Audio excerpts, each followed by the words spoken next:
السلام علیکم، آپ دیکھ رہے ہیں کے نیوز ایچ ڈی۔ میں ہوں حارث علی شاہ گیلانی اور میں ہوں کرن خان۔ چلتے ہیں آج کی اہم خبروں کی طرف۔ رخ کریں گے ساہیوال کا، جہاں سے رپورٹ کر رہے ہیں ہمارے ڈپٹی بیورو چیف علی رضا۔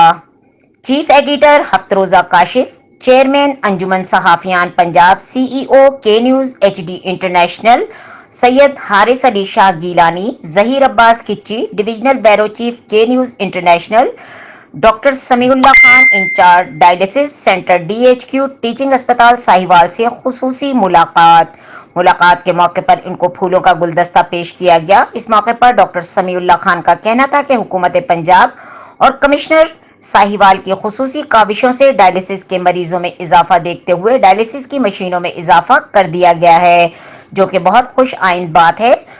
دور دراز سے آنے والے مریضوں کو کافی مشکلات کا سامنا کرنا پڑتا تھا، جبکہ اب ایسا بالکل بھی نہیں ہے۔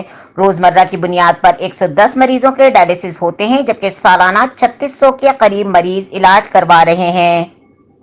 مزید خبروں اور اپڈیٹس کے لیے ہمارے ساتھ رہیے گا۔ تب تک کے لیے اپنا خیال رکھیے گا۔ اللہ حافظ۔